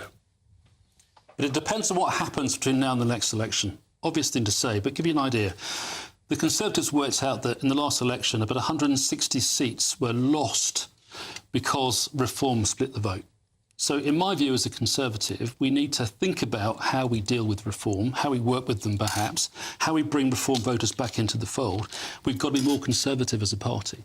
And as somebody who lost my seat effectively because Reform split the vote, so I feel quite strongly about it. Labour got elected last year with a big majority, but a really small vote share. And their majorities are wafer thin. And actually, Labour MPs now sitting comfortably in Westminster are not going to be there after the next election. So in my humble view, a three-party system sort of works. Four-party, not quite so easy. Very quick word to you, and then we're going to go to our Home and Security Editor, Andy. I think that Labour has a very plausible path to winning the next general election. I can't imagine it being a very popular Labour government, but I can easily see them winning the election because the right split. It is, and Reform are doing astonishingly well at the moment, though. Shall we bring in Mark White, our Home and Security Editor? Because, Mark, we're waiting for Donald Trump to speak, aren't we, in a press conference. What are we expecting to hear? Well, who knows? That's the beauty of the Donald. We never know what we're going to get from one statement to another. It was incredible yesterday to really hear just how deeply frustrated he clearly was with Israel and Iran, particularly Israel, using the F-bomb as he departed that group of reporters to get on Marine One to then head to Air Force One for the NATO summit. Since then, of course, that ceasefire has now held, for the moment at least, so he's happier on that front.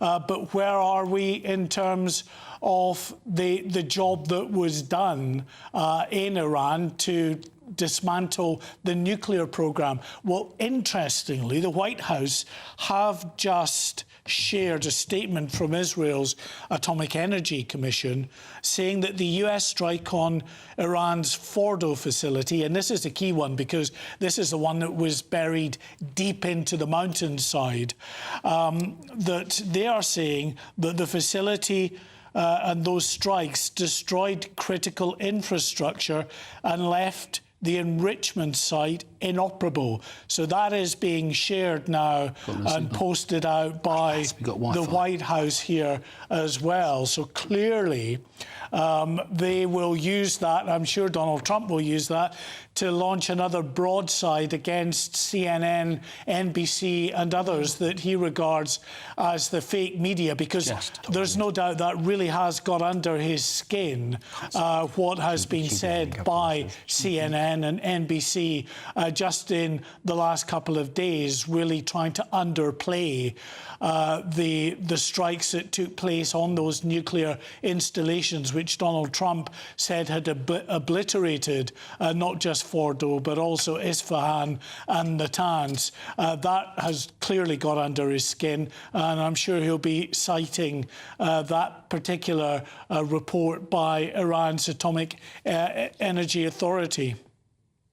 It is, of course, a moment of great jeopardy for stability in the world. As you say, I mean, what has been going on in the Middle East? We now have this, I dare say, wafer-thin or perhaps very unstable peace, this unstable ceasefire that, of course, was announced and then withdrawn and then re-announced. And I suppose the big questions people will be asking is what on earth is going to go on in the Middle East to make that sustain, but also, of course, perhaps more pertinently to NATO, what on earth is going to happen in Ukraine, where President Trump said he could end the war in a day of getting elected, and last time I checked, thousands upon thousands are still dying in that country.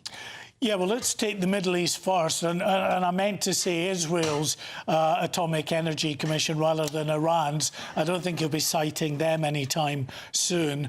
But as far as the situation in the Middle East is concerned and Iran, clearly it is a very fragile ceasefire. Just in the last few minutes, we got reports that the Israeli Air Force have shot down a drone that has been launched from the Iranian-backed Houthis in Yemen. And yesterday, I think there was a drone that was launched from Iran, or it may have been sort of overnight early this morning. That, it seems, is not going to impact the ceasefire as such. It's still holding, and the pressure will be there, absolutely, from Donald Trump to ensure that that does hold. He doesn't want to be humiliated by just unravelling and falling apart, as it looked to be just within a couple of hours of that peace deal coming into effect. So there'll be a lot of pressure on him, especially on Benjamin Netanyahu and the Israelis, really to try to abide by that ceasefire, even though they may be tested in the hours and days ahead. As far as Ukraine's concerned, well, that's a difficult one, isn't it? It was interesting to listen to Donald Trump and what he said about his conversation with Vladimir Putin, saying that Putin actually spoke to him and offered his help in actually trying to broker some kind of deal with the Iranians.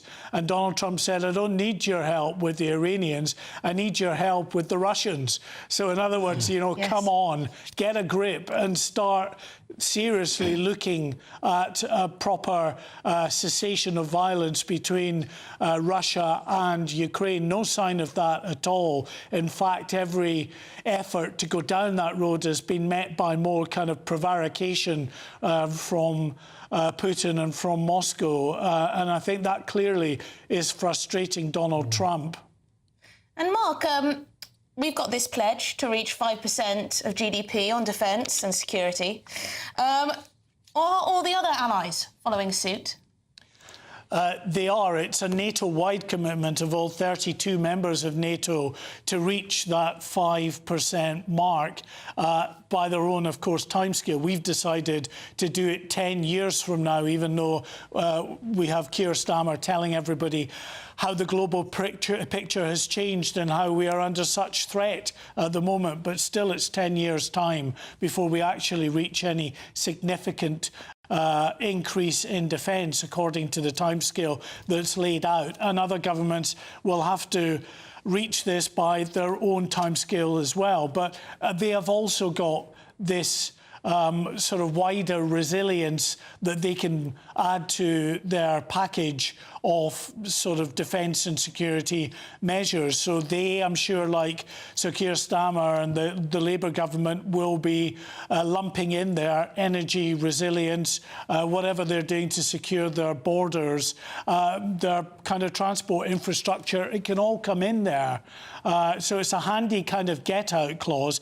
But I'm sure that Donald Trump, for now at least, will probably not make too much of it, because actually, from his point of view, it's a good plus point, isn't it? It's something that he can really trumpet, I should say, as something that he has demanded, something that NATO members are now meeting, without getting into the real sort of nitty-gritty detail of what it actually means. A victory lap, perhaps, to be expected from Donald Trump in terms of getting this uprating of defence spending. Perhaps he'll be very happy in that instance. But he certainly wasn't happy a little bit earlier when he met with reporters from the news network over in the US, CNN. Should we just have a little listen? Oh, yes, let's. This was an unbelievable hit by genius pilots and genius people in the military, and they're not being given credit for it because we have scum that's in this group, and not all of you are. You have some great reporters, but you have scum. CNN is scum. MSDNC is scum. The New York Times is scum. They're bad people. They're sick. Gosh, everyone's scum, Mark. I don't like the use of that word scum. I mean, it, you know, hey-ho. It's not a nice word, is it? But it's absolutely clear that Donald Trump, you know, he watches these channels religiously, even though he absolutely hates what they say. And, you know, they are, you know, news organisations that, however they may portray themselves, they clearly are not the biggest fans of Donald Trump and the policies that his particular White House administration are putting forward. And he hates it, you know, especially when it's something that clearly took I would say quite a bit of courage for him as someone who had a stated aim of staying out of the forever wars that he campaigned the last time he made it to the White House, and this time that he's made it to the White House as well. He's seen what has happened in Iraq and Afghanistan and in Libya, where countries like the US and the UK and others have gone in there, and a real mess has been the result, where we see the results of that on our own doorstep with what's happening across the channel, with still very significant numbers that come over from Afghanistan and Iraq and from Syria. So he didn't want to go down the road of committing the US to regime change in yet another country in the Middle East. So it was a big decision for him to make, and he was determined that it would, clearly was determined that it would be a one-strike package that he hoped would do the damage, and he wants to get that message across that he has done the damage. So when he's being effectively undermined in trying to portray that message to the world, it clearly gets under his skin. Yes, Mark, we should say that we are currently watching an empty podium there, waiting for Donald Trump to take to it. He'll be speaking, and then many questions from the press are expected. It'll be very interesting to see. So we're just waiting. He should be arriving shortly, we hope. We hope indeed. I should say that still with us in the studio here in Westminster is James Sunderland, the former Conservative MP, and the political commentator Andy Williams. And James, I just wanted to get your view on what exactly we're going to be sort of seeing here. A Donald Trump who has been quite angry, as we just heard, with the media, or a Donald Trump who will be fairly happy with regard to how the rest of NATO is behaving?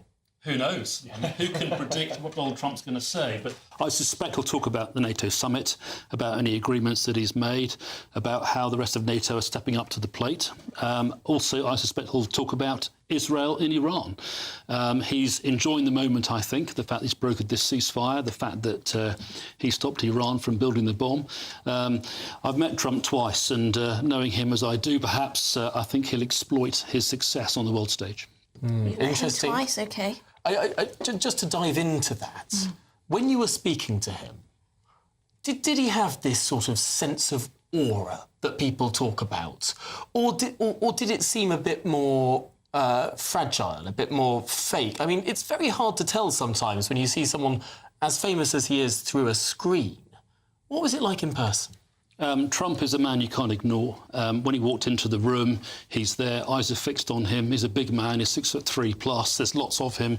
He is bright orange. I've said it before, but has extraordinary hair, but lots of presence and lots of charisma. And I was in uniform at the time. He came across and said hello. I was in the US tent for lunch at the D-Day 75 commemoration in Portsmouth. A fantastic day, and he came across to pay homage to the veterans. But he is an extraordinary character. I think he means what he says, or likes to think so. And he was a visitor at Sandhurst as well when I was there. So I think that he's a man you can't mess with. He's a man you can't ignore. He's a man that means business. And don't forget, having been kicked out of the White House the first time and been given this very rare opportunity to go back, he's going to make the most of it. So anybody thinks that Trump is there to be a passenger for the next 4 years, forget it. He's there to make an impact. Okay. Well, Andy, Donald Trump, a victory lap today. He has some things to be proud of, surely, achieved quite a bit in the last few days. Yeah, I'm Not sure. to be sniffed at, Andy. I'm sure it will be, as James said. I mean, I think we did just now see the other side of Trump, which is the side of Trump who is an authoritarian, who is all for freedom unless it's the press saying things he doesn't like. But let's put that to one side for a second. Clearly, it will be a bit of a victory lap for him today. I'm also encouraged to see that he's been spending time with Volodymyr Zelensky, because I think we can almost forget the horrors that are going on in Ukraine with so much going on in the Middle East. And it's really important that we have Trump and other world leaders looking to continue to try and resolve that conflict too.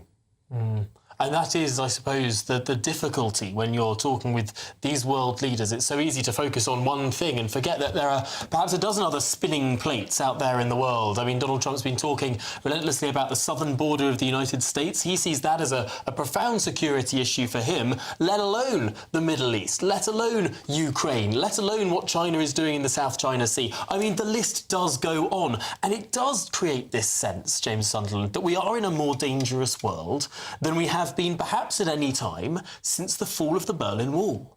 I've had the privilege of serving in Westminster. I've seen politicians close up, ministers close up. I've seen prime ministers close up. And these are difficult jobs. And what defines these jobs is two things. It's complexity and it's volume. These are busy people under huge pressure every day of the week. And the switch is never off. They're at it full-time, 24 hours a day. And I think that ultimately they've got to be that way because the world is a dangerous place, because the threats are multifarious. Talk about the UK. You know, we've got a submarine threat, we've got cables being cut, cyber attacks, we've got threats from space, we've got Russian aircraft invading our airspace on a weekly basis. And we've got to be on our toes the whole time. And because we are living in such a dangerous world at the moment, because we've got war on European soil, because the Russians have invaded Ukraine, because Iran pose a serious threat to the Middle East and beyond, our Prime Minister and Donald Trump and other world leaders are having to earn their money, and rightly so. Well, it feels, though, Andy, that Donald Trump, whether you love him or hate him, is willing to make decisions. To make decisions. And a lot of our leaders around the world, particularly in the West, are very hesitant, not least to Keir Starmer, perhaps. There is no doubt that he's decisive. I mean, sometimes he makes a decision and then reverses again, you know, within a 24-hour period. One thing I would say to James's point is that Donald Trump is a politician who is incredibly comfortable with the weight and the magnitude of the office he holds. He's not intimidated by it. He actually, I think, thrives on the complexity and the challenge and, frankly, the chaos that's going on in the world. I think he's actually much better suited to this sort of theatre than he is to domestic affairs, really. Perhaps thrives on chaos, perhaps not complexity. And I stutter here because I've heard from people who have worked for Donald Trump that when he wants a briefing, he will often send it away if it is more than one page. He wants things as black and white as possible, preferably with pictures brought to him before he makes that call. I was speaking to a former world leader a couple of weeks ago. He had 3 Oval Office meetings with Trump, and he said to me, Donald Trump is a really unusual mix of highly intelligent but absolutely not interested in detail, which is mostly very intelligent people. They want to get really, really deep into the weeds of stuff. But is it not a skill Trump for a doesn't. researcher or an advisor to be able to condense difficult issues into a one-pager? Isn't that part of their job, James? With the big fonts and pictures. Yes. Pictures and big Ministers don't have words. times to be reading, 30, 50 pages. Oh, you would hope... give me the key facts and I'll make my decision. That's what their job is. I remember I'll do mine. Dominic Raab used to have very specific briefing requirements, didn't he, on that score, sort of 2 pages, no more. Yeah, I think there is a happy medium, isn't there, between the Ladybird Book of Politics and War and Peace. I think you underestimate. James, what do you think? There's 4 key words, or 4 key letters rather, to form one word. Bluff, bottom line up front. Give me what I need to know right now, up front, and then if I have time, I'll go for the detail. But quite clearly, Trump is a politician who lives by the seat of his pants. He likes the bluff. He likes what he needs to know. Give me what I need to know. And he will look at social media. He'll look at what's in the mainstream news, look at CNN, Fox News. He'll look at what he needs to know to form those opinions. And don't forget, he's also a politician who likes to U-turn. He changes like the wind as well. He will say on a daily basis what he feels he needs to. And actually, that strategic ambivalence is quite clever. Yeah, I mean, in terms of foreign affairs, I think it does pay dividends. It's the Nixonian madman strategy. You never want your opponents to know what you're doing. In fact, they want to think you're completely bonkers because then they can't predict or look at a pattern. Perhaps on economic matters, that's less good, because if you have an unpredictable tariff policy, well, no business can invest, no business can plan. But that's perhaps by the by. Mark White, our Home and Security Editor, is still with us. Because, Mark, one of the things about Donald Trump is he is not going to stick to a script. Even if they give him a script to read in the next few minutes when we see him at that podium in The Hague, he will freewheel. He'll freewheel, and he's a man that does like a bit of praise. And I can bring you the latest praise from the love-in that is the NATO Secretary-General, Mark Rutte, towards Donald Trump. He has told assembled delegates that member countries should be commending him for strengthening the alliance. I mean, would you ever think this would be the outcome of the summit if he hadn't been re-elected president? Do you really believe that 7 or 8 countries who had previously said that they might reach 2% defence spending targets sometime in the 2030s have now just in the past 4 or 5 months committed to hitting that goal? So doesn't he deserve some praise? And then he goes on regarding the current situation in the Middle East to say, and regarding Iran, the fact that he took such decisive, targeted action to prevent them from obtaining nuclear capability, I think it deserves all the praise, he says. Good on you, Mark. So, listen, I think as far as NATO is concerned, I mean, he's half right, isn't he, that there's no doubt the insistence by Donald Trump and his real irritation with what he saw as kind of some of the more freeloading European states that weren't as willing to put the money where their mouth was and invest properly in the militaries. You know, his kind of hardline approach to that and his threats really to not come to the aid of those who are, as he would see it, defaulting on their NATO commitment has to an extent, I think, pushed those countries to invest more in their own military. But actually, the other half of that is what is playing out in Ukraine and elsewhere around the world at the moment. We have entered a much more dangerous phase, and particularly, of course, for those NATO countries, what they are seeing playing out in Europe at the moment, in Ukraine, has really been a jolt for many of them to actually really reappraise the military commitments and the investment that they've had in their own military. Chief amongst them, I think, worth pointing out, is Germany, how they really have made a complete about turn in not just the sort of investment that they're putting in, but the way that they look upon their sort of role militarily within NATO as well and within Europe. Thank you, Mark White. We'll come back to you in a little bit as we await Donald Trump and this press conference. Back to our studio, though. And James, this Mark Rutte is very much speaking Donald Trump's language, because Donald Trump, he's not afraid of heaping the praise on other world leaders, is he? No, he's not. He schmoozes as well. Lots of schmoozing going on, lots of backslapping going on, lots of mutual congratulation. But it's a good thing to watch. Actually, it's quite nice to see it. People getting on, people working together.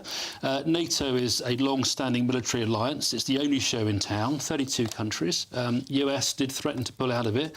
We've now got Trump fully engaged back in NATO, which is great. And, of course, the priority for NATO is dealing with Ukraine. And it's entirely right that Trump has brought back into the fold, that Trump is part of the solution when it comes to Ukraine. And, of course, part of that process is education. I felt very strongly towards the beginning of his presidency that he didn't quite understand Putin, didn't quite understand the Russian psyche, didn't quite understand that Ukraine was very much the victim in all of this, as we've seen time and time again with the aggression shown by Russia. So I think it's quite good that Trump is being engaged in the way that he is. So you don't believe his engagement with Russia, with Putin in the way that it was part of some elaborate strategy? No, I don't. I mean, I think genuinely Trump had this view that he could do a deal with Putin, or that he would talk to him man to man. You know, both men like strength. And get Putin to comply with what the US wanted him to do. But I suspect that Trump has learnt in his presidency so far that Putin actually isn't that easy to deal with, and that they're dealing with forces inside Russia that are quite nefarious. I think that's right. I think he underestimated Putin a bit, actually, and he wouldn't be the first person to do that. Successive UK prime ministers did. George W. Bush famously said, I looked into his eyes and I saw his soul about Putin, you know, as if he was this really good guy. So, but I think you're right. I think he's been on a journey and realised that Russia's just a completely unreliable partner now, and it's a very good thing that he's come to that realisation. The other thing I'd say is that we're talking a lot today about these various personalities, and sometimes we underestimate the importance of personality in politics. Like, actually, if we have world leaders who get on, they will get more done. And we've seen the force of Donald Trump's personality, for better or for worse, creating waves across the world in the last 6 months. It is remarkable how Donald Trump can say something completely beastly to someone one week, and the next week appoint him as his Secretary of State. I mean, it is remarkable how the kind of people that he will throw playground insults at then suddenly end up next to his shoulder, perhaps having apologised or thanked him for those insults. I mean, it is the most extraordinary thing. But the other extraordinary thing here is that this summit began, or at least the president's journey to this summit, including him, frankly, saying expletives on national television, being incredibly angry with the Israelis and the Iranians, phoning Benjamin Netanyahu while in the air on the way to this summit on Air Force One, trying to piece back together a peace in the Middle East that looked like it was fracturing before our very eyes. And that will be something that is hovering over, frankly, this summit. I mean, he literally pieced that back together on his way to that podium.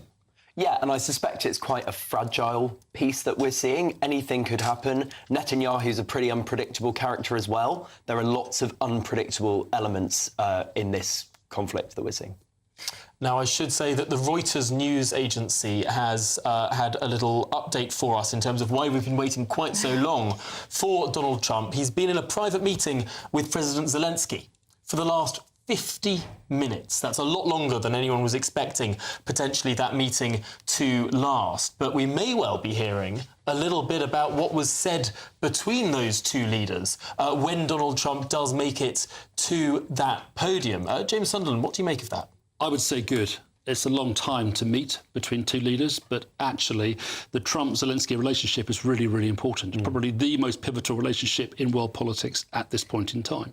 So I would hope that Zelensky is using his influence and his skills to ensure that Trump is not too far away from the solution, which clearly is a ceasefire in Ukraine, an end to Russian aggression. I also suspect that Trump is talking to Zelensky about the future. In other words, what does peace in Ukraine look like? What does a lasting solution look like? any suggestion perhaps that they might get Crimea back, or that the territory that's been captured by Russia from Ukraine gets handed back. So I know for a fact that Zelensky will not wish to settle on the current border. He wants to get his territory back, and quite clearly he will not write a blank cheque to Putin in any peace agreement. And Andy Williams, I mean, the last time that publicly Zelensky and Trump met, I mean, that was fireworks. It was, and then we saw that incredible photo. I think it was the Pope's. Was it the Pope's funeral, where they were sort of sitting, facing each other in the Vatican? I mean, that was amazing. There's been some real theatre, as you say. I mean, I couldn't agree more with James. It's an incredibly important relationship. I think everybody wants to see an end to this horrific conflict, which we all know was 100% initiated and caused by Putin and Russia, and I hope that they can make some progress today. Very much hope so. It's been a bumpy road, hasn't it? Very bumpy road. I mean, the world is a very dangerous place right now, very unpredictable. We've got weapons proliferation across the globe. We've got cables being cut. We've got aircraft flying all over the place. Cyber and space. I mean, traditionally we had the three domains. We had land, we had sea, and we had the air. We've now got cyber and space as well. And weapons are evolving. Conflict's evolving. The nature of conflict is evolving. And what's really important now is that Western nations are ahead of the curve when it comes to technology and looking Just on into that, the future. how relevant are we as a country in all of this? Because we've appeared to be sidelined, or perhaps sidelining ourselves in terms of the Iran-Israel conflict, not being involved. How in relevant some of the are key we? Conversations here. We are very relevant. We're one of the 5 members of the UN Security Council. We're a nuclear power. We've got territory, overseas bases, which Labour seems very keen to give away. No, no, no is the answer to the Chagos Islands. And in my humble view is the fact that we are still an ocean-going, seafaring nation with a proud history, with good military forces. We've got a role on the world stage. Quite clearly, we are placed geographically very handily as a halfway house between the US and Europe. Interesting, isn't it? Do we, though, because the United States acting alone when it comes to defending Israel, watching those strikes on Iran, or were we in those conversations? Do you know something we don't know? One wonders why we acted alone in terms of the US. I mean, were we involved? Were we complicit in that decision? Were we not? Because what was the government legal ministers advice? won't tell us whether they tell back us. it. They won't tell us whether they oppose or support. They say they support the end goal, but not the strikes. Isn't it interesting that, of course, USA, you can use our air bases, perhaps Cyprus or De Garcia. Oh, sorry, we can't anymore, you're giving it away. I think there is a complete mismatch right now with Keir Starmer's foreign policy. I don't think he knows what day it is. I think we are inconsistent. I think we need to work out that we are a proud ocean-going, seafaring nation with a proud history, with a strong military, and what we need to be doing is reinforcing our borders in the Channel and remaining a world I feel power. like breaking into song, James. I feel very strongly about it. I don't agree with that, actually, James. I don't think Keir Starmer's really put a foot wrong on the international stage thus far. I'm not saying he's by any means a sort of foreign policy expert, but he will have very, very good people advising him. And the important thing is that he takes the right decisions. Who is advising him? Lord Hermer? Well, no, but it's actually in my view, the people who are less important here in terms of foreign policy are the politicians. It's the really, really capable, knowledgeable people within the Foreign Office and the intelligence services who hopefully are giving him all of the information. The chap that's just written up the security strategy is actually staying on from the previous administration as well. A very, very bright guy. But there is a question mark, I think, here with regard to what Mark White was telling us. It was said by Mark Rutte, who's the new head of NATO. He was saying that NATO has never been stronger. Now, on the one hand, NATO has never been larger, and yes, of course, all of these countries are saying we're going to spend more on defence. But I wonder, in a world where the biggest aggressor, or at least the biggest capability of an aggressor, perhaps is no longer the Atlantic theatre, the A in NATO. I mean, we are talking about a world where the manufacturing capability of the globe is highly concentrated in China, where China is building more ships in 1 year than America builds in 20. I mean, we are now looking at a absolute behemoth in China in terms of its capability of manufacturing, whether it's weapons or whether it's simply cars. I mean, when we look at previous conflicts in the history of the world, the side that has the greater manufacturing capacity is the side that wins.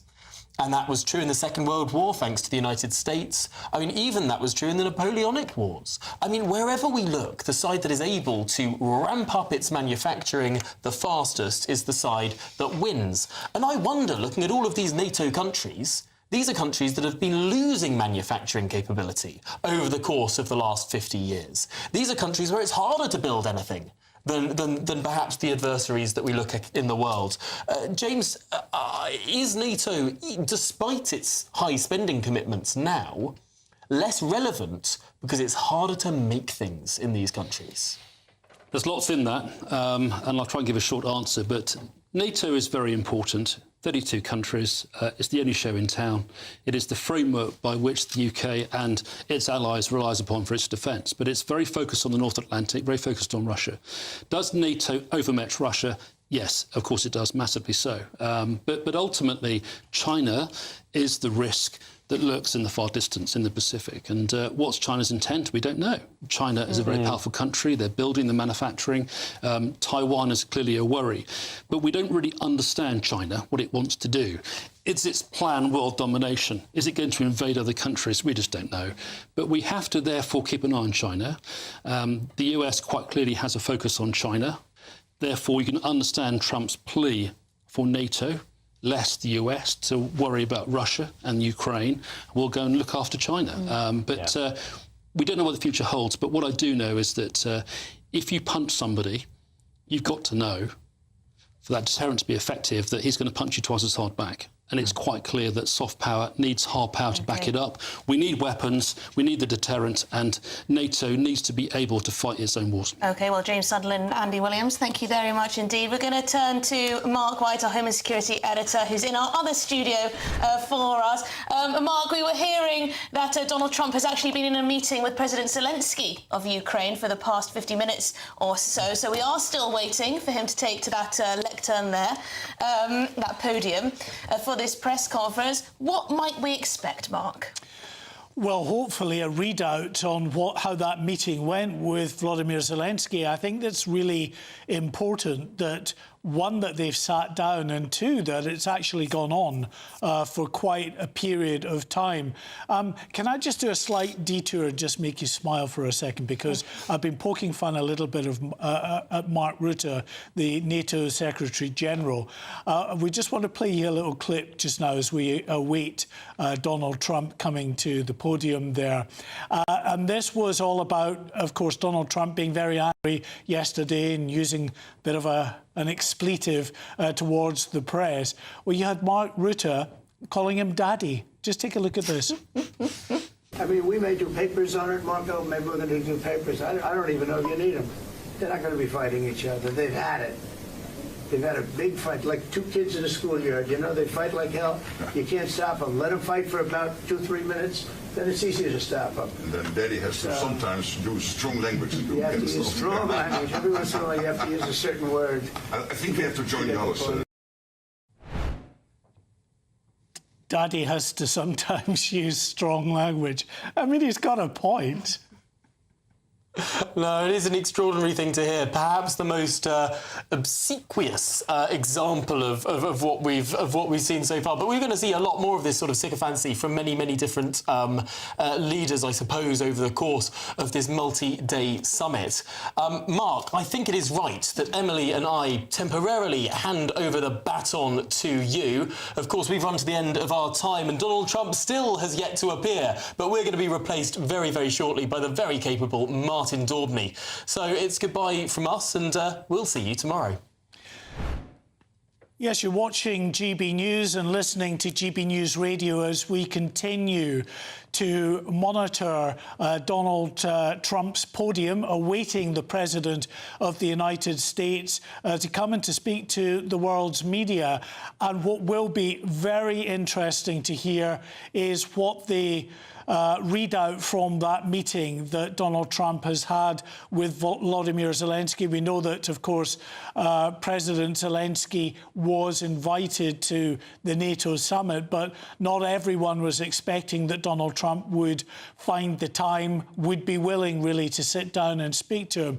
But he has. and he has done for some 50 minutes. That's a good old chunk of time. So that might mean that some real substantive ground was made between the two men, because you remember just a few short months ago that absolute car crash of a visit that Volodymyr Zelensky had to the White House when in the meeting afterwards in front of the press you had, and there is Donald Trump. Now let's listen in. It was a fairly long trip, but worth it.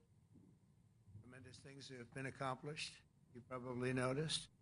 Listened to a lot of wonderful speeches from the heads of a lot of wonderful countries.